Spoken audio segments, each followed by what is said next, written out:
Hi there, my name is Michael Swanson and today I'll be presenting the final design phase of the Simple Feed project. As you know, Simple Feed is an automatic dispenser that can dispense both water for plants and food for animals. It's an ergonomic and affordable product for both college students and frequent travelers, and you're able to adjust and regulate the speed at which the motors spin and the time in between each cycle. A recap of the first design phase: we conducted a few interviews to discover the customer needs, so what they would like out of the product. We discovered that they wanted the product to be self-sufficient, dispensing rate can be changed, and the product is safe.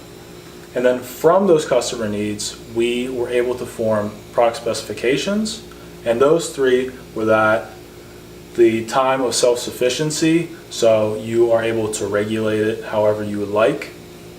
The volume of the holding cylinder, so you're able to put as much food in as you would like based on how long you're going to be out, if you're out for 3 days or for a week, or if you want to put in more water.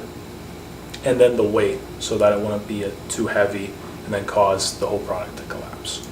For the second design phase, we conducted a gallery method. So we took 6 different design concepts and then ran them through peer evaluations to see which was the most viable. And then from one peer, he gave us the idea that we could use a multi-gate system, so it would be more efficient at dispensing the food or the water, and then it would be more self-sufficient as the disc on the top rotates, it would drop it down, and then another gate would open up and dispense however much you want. So it would be more self-sufficient. We then conducted a concept selection exhibit, and then we discovered that the L-leg, disc, and tubes concept was the best, and then incorporated the gate method into that. Are you kidding me?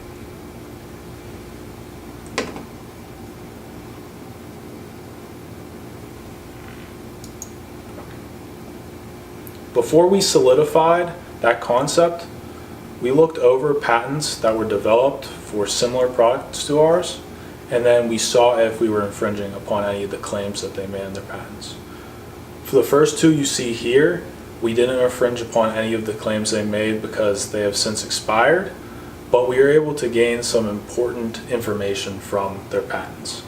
For the first, we discovered that a timer would be more useful than inputting a certain amount of time in the form of a delay into the Arduino. So if we were to import the timer method, we would be able to input specific times of the day that we would have the motors run. For the second, there was a flap system. So for theirs, as their motors would spin, the carousel that they had, it was almost like a disc like ours. It would overlap with gaps in the floor, and then they would have flaps covering those. So for ours, if we incorporated a flap system, it might help us dispense the food or the water more efficiently. And then for the last that you see here, their patent is still, for the last patent that you see here, their claim is still valid as they formed their patent in 2002. So we sort of had to think about how we couldn't infringe upon their claim of the trap door. So we thought of making a gate that would swing instead of releasing up and down or side to side, so we wouldn't infringe upon that patent that they made. Next, we performed a failure modes and effects analysis. So we discovered that the failure of motor 1 and motor 2 would be most caused by water damage. Since we're going to encase them in either a 3D printed plastic or some type of metal in a future iteration, the water might seep through that and then damage the motor, practically causing the whole system to fail. So that would be the most detrimental failure to our whole design. Then the funnel, which would be holding all of the material, either the water or the food, we found that it might crack easily if there's a lot of force being applied to it, or if there's a lot of food or water inside. And we found that this might be easily fixed if it were to be patched or sealed with some type of glue. And then for the rotating disc that would be inside of the funnel, we saw that it might detach easily from the motor since it's just held down by either glue or a pin. So it'll be just simply attached with either more glue, or the manufacturer who would be creating it could even send a new product out so it would attach better. And then for the last thing, which would be the supporting stands and the base, we felt that if it's too heavy of a product, the container specifically, it might collapse under its own weight, and that might cause a huge issue as all of the other devices, the motors specifically, are supported on the stands and might be damaged in the process. So then the manufacturer would have to send out a whole new product to replace all the damaged pieces. So here's our CAD model that we developed for the final Simple Feed product. As you can see, this is the funnel, our rotating disc, and then holes that either the food or the water would travel through.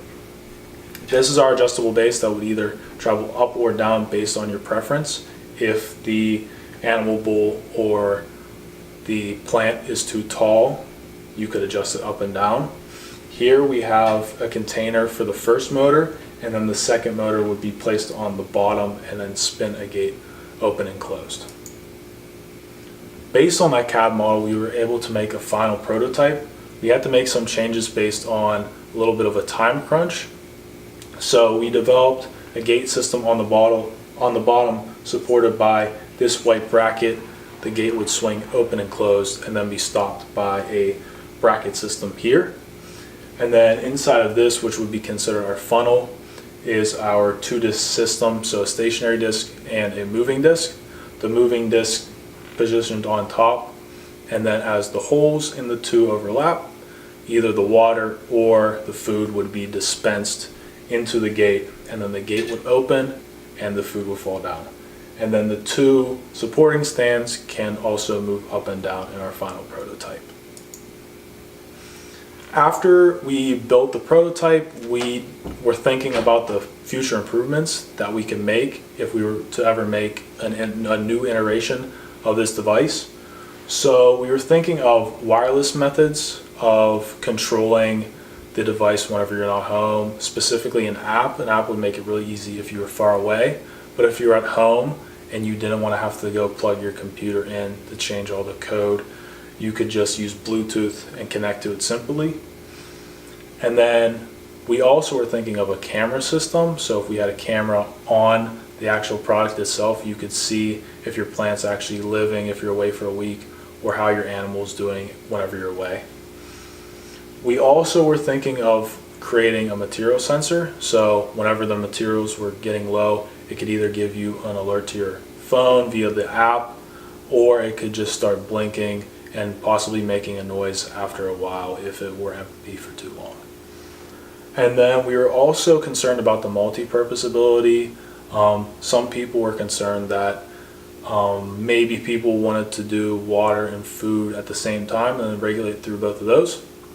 So we're thinking of doing tube attachments that could be attached to the bottom, and then the gate, instead of flipping open and then hitting those tubes, it would be within the funnel itself and then either pull out or still flip open and not let any of the material fall out. And then that would allow you to attach tubes to the bottom and then have the dispensing material be able to travel further. And then a split tank, so you could either put food and water on two separate sides and then have them dispense at separate times.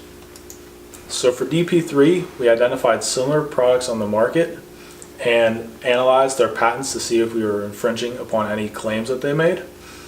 We performed FMEA analysis, or failure modes and effects analysis, to see what type of failures could occur with our product. We then constructed a final prototype based on our CAD model, and then we developed future improvements based on the feedback we received from our peers and team evaluations. That is it for our DP3 presentation. Thank you very much.